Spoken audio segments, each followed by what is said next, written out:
Hi, and welcome to the final episode of the SMME Business Rescue Series brought to you by MANCOSA and the Durban Chamber of Commerce and Industry. Today, we'll be discussing some of the burning questions you've been asking on social media with our experts. Joining me now is industrial and organizational psychologist Elizabeth Lumley. Elizabeth, Grace Makulu sent us a message and she says that she's feeling stressed about her future and she thinks that her business will never recover. Understandably, this is an overwhelming time for Grace, so how can she cope? Thank you for that question. That's a very real question that many business owners are currently asking is, will I have a future business and it is overwhelming and I'm feeling very anxious because I don't know if my business is going to exist. Um, my suggestion to coping with that feeling of anxiety is to acknowledge the situation that we currently face is going to have many unknowns, and it's normal to feel anxious. Anxiety can cause us to feel paralyzed, yet that feeling of anxiety or overwhelmment um, allows us to also acknowledge that we need to take control. And by that acknowledgement of I need to take control, I would need to recognize that there's some elements that I cannot control, and there's other aspects in my business I can take control of. And so it's important for you to start now through your coping process to be able to um, acknowledge or recognize what those aspects are that you can control. So, what does this mean? And how do you go about doing this? This is going to be the time as a leader where your emotional intelligence skills are going to be tried and tested the most. And now is not the time to lose focus. Now is the time to have a vision uh, for your business. It might not be that 5 year long term business, but you have a vision of what it may look like in the next 18 months.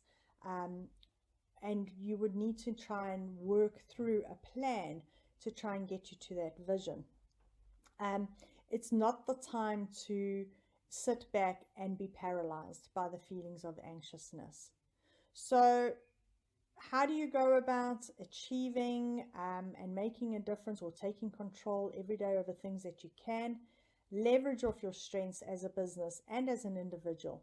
This will help you maintain the confidence that you require in order to make decisions through these really difficult circumstances. Sandra Chetty wants to know how can she approach retrenching staff or even laying them off in a more sensitive manner? Question, Talisha. Carrying out retrenchments and layoffs is without a doubt one of the toughest parts of being a business owner. For many SMMEs, um, employees are like extended family. It's not just about saving costs, it's very much a process that requires the sensitivity, as there are relationships that have been built and nurtured, and stories that have been told and shared, and friendships that have existed. So it definitely is a process that does require to be handled in a sensitive manner. There's also the element of feeling insecure as an employee in this time, and with that insecurity, there's obviously a number of feelings that are existing in the business. Both for those that haven't been affected through the retrenchments as well as those that obviously have. So, because there is so much emotion and feeling that is existing during the retrenchments, um, it automatically requires the sensitivity um, within the handling of the situation. In South Africa, our labor law has a very strict process of retrenchments through the Section 189 that needs to be followed.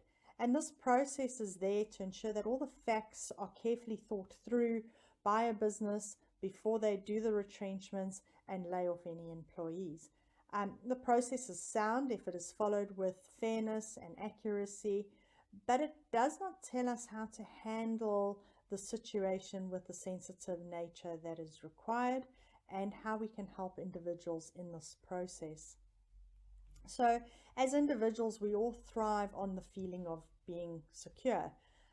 It's a basic need, and when employees are faced with retrenchment, this need is threatened, and individuals feel extremely vulnerable and scared. And as leaders of an organization, my biggest suggestion here is that in order to handle the situation with the sensitivity that is required, high levels of communication and support are required. So it's not just the communication that the legislative process requires, it is the genuine communication of where you are as a business, how you're feeling as a business owner, and it's the frequency of that information.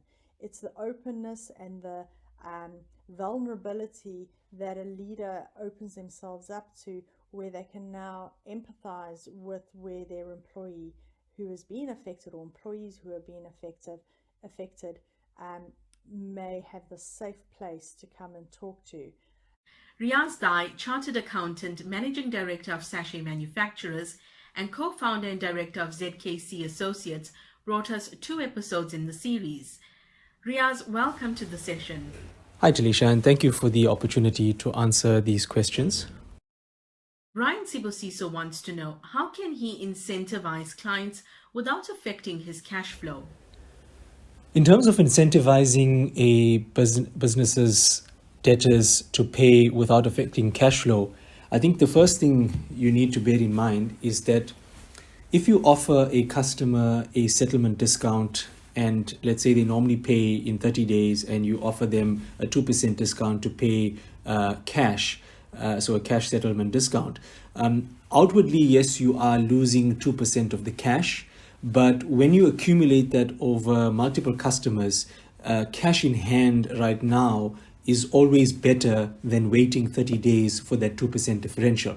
So sometimes we need to bear in mind that we do need to make a little bit of a sacrifice up front, which is quite small. And if this is managed with some of our other cash flow management strategies, like extending our payment terms, etc., with our suppliers, we'll find that overall, over time, we'll actually be in a better cash position, although we're sacrificing that 2% upfront. Other things that you could do would be, looking at the product lines and maybe offering them, depending on your customer setup, you could offer them varying discounts on different product lines. So maybe certain high volume product lines, you could offer a different discount because, you can get that cash in and turn it around a lot quicker. So these are other things that you could look at in terms of incentivizing them. But I think the most important thing is to have a conversation with your customers to highlight to them the challenges that you may be facing, because they're probably facing similar things, and so that both of you can meet halfway. It's in your best interest that you continue and that they continue, and the same in their best interest that both sides do continue. Jenny Rowe also sent us a message, and she wants to know, what should she do if she notices that her employer is not adhering to the necessary health and safety measures at their workplace? Health and safety requirements have been gazetted by government, and they're quite clear in terms of the minimum requirements, things like sanitizing, social distancing, etc. So it's important to note that just like any other legal compliance that your employer has to follow, they have to follow these guidelines as well. So I think the most important thing is firstly to have a conversation with your line manager if you're feeling uncomfortable with regards to the adherence to health and safety requirements. And if that needs to be escalated to senior management, that can be escalated so that they can actually give you a proper response with regards to why they feel they are following the guidelines. I think it's a bit of uncharted territory here, so sometimes we do need to give employers a bit of slack as they're learning how to do certain things. But at the same time, I think that any business should make sure that health and safety is prioritized for the employees. So if you are feeling uncomfortable in any way, then I think it is important that you do speak up through the right channels and through the right processes that you have within your business or your company, as you would with any other legal compliance. You know, if your employer had to ask you to do something outside of the law in exactly the same way, I think you should approach this, but also bear in mind that these things are new and people are still coming to terms with some of these challenges. Thanks, Riaz. Joining me now is Aniria Bauer. She's a partner at Bowman's Tax Practice in Cape Town. Hi, Aniria. Hi, everyone. Devan Naika had sent us a message and he says, how are the PAYE relief measures applied? In the context of employees' tax, the question has been asked how the deferral actually works.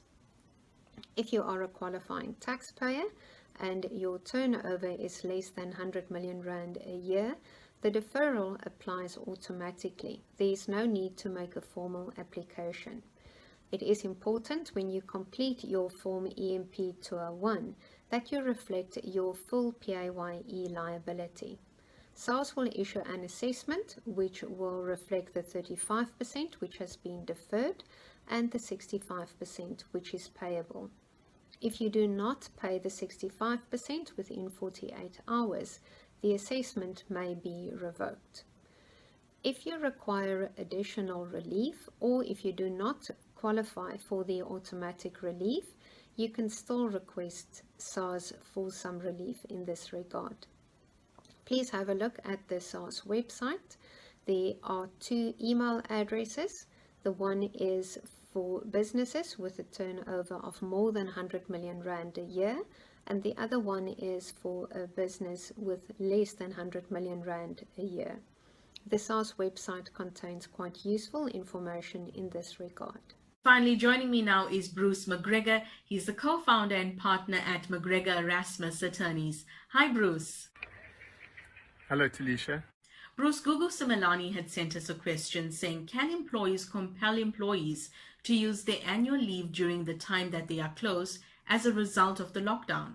Now, the law is quite clear there, both in terms of the Basic Conditions of Employment Act and decided case law from the Labour Court, that an employer ultimately can decide when an employee takes leave. And during this period of lockdown, that principle applies. So yes, an employer can require you to take annual leave during this period. Fortunately, the government has intervened and provided some relief for employers and employees in the sense that a TERS application may be made during this period. And when the TERS amount is paid back to the employer, who's obviously already paid annual leave, then this can be credited to the employee's leave credit. Sandra Gordon wants to know, what can be done about employees who refuse to come to work as they fear the risk of infections? As matters presently stand, where an employer has applied social distancing and all the correct procedures in terms of the regulations, employees can't resist coming to work. There is a higher standard for employees who've got comorbidities or employees who are over 60. An employer has to take higher steps, or has to apply a higher standard of care in dealing with such employees. But that can be done with special face masks, with screens, placing them in different offices, etc. What is an issue though is if an employee is fearful of coming to work, notwithstanding all of those being put in place, as matters presently stand, an employee can't do that, and if they do, they face either being disciplined or being subject to some capacity type process. So an employee in such circumstances wouldn't be in a strong position. I know there are some thoughts of putting regulations in place to allow employees to be able to object, but even when those regulations in place, it would be done on the basis that the employee would have to have a reasonable apprehension, a real concern as to why he or she is not safe at work. So my advice would be then to rather, if I was an employee, to raise questions and talk to my employer and make sure that things are in place to take that fear away. Thank you for joining in on our SMME Q&A session today. All our experts are available to provide advice to SMMEs and employees should they need them.